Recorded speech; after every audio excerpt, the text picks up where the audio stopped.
Mapping ಅಂದರೆ ಜೋಡಣೆ ಮಾಡುವ ಕಾರ್ಯ ನಡೆಯುತ್ತಿದೆ. ಒಂದು ವಿಶೇಷ ಸೂಚನೆ: ಈ ಪ್ರಕ್ರಿಯೆಯ ಬಗ್ಗೆ ಸಾರ್ವಜನಿಕರು ಯಾವುದೇ ರೀತಿಯ ಭಯ, ಆತಂಕ ಅಥವಾ ಗೊಂದಲಕ್ಕೆ ಒಳಗಾಗುವ ಅಗತ್ಯವಿಲ್ಲ. ಇದು ಕೇವಲ ಮತದಾರರ ಪಟ್ಟಿಯ ದತ್ತಾಂಶವನ್ನು ಒಂದುಗೂಡಿಸುವ ತಾಂತ್ರಿಕ ಪ್ರಕ್ರಿಯೆಯಾಗಿದೆ. ಹಾಗಾದ್ರೆ ಈ ಮ್ಯಾಪಿಂಗ್ ಯಾರಿಗೆಲ್ಲ ಅನ್ವಯಿಸುತ್ತದೆ? 1. 2002ರ ನಂತರ ವಿವಾಹವಾಗಿ ಸ್ಥಳಾಂತರಗೊಂಡವರು. 2.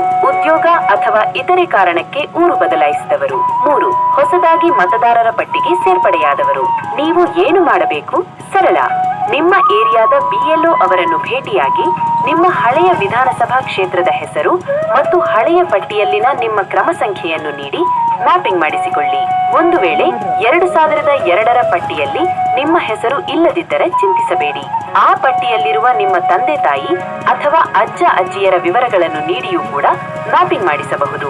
ನಿಮ್ಮ ತಂದೆ ತಾಯಿಯ ದಾಖಲೆಯೇ ಆಧಾರ. ಮ್ಯಾಪಿಂಗ್ ಕಾರ್ಯಕ್ಕೆ ನೀಡಿ ಸಹಕಾರ. ದಯವಿಟ್ಟು ಎಲ್ಲರೂ ಈ ಕೂಡಲೇ ನಿಮ್ಮ BLO ಅವರಿಗೆ ಸಹಕರಿಸಿ. ಪ್ರಜಾಪ್ರಭುತ್ವದ ಬಲವರ್ಧನೆಗೆ ಕೈಜೋಡಿಸಿ.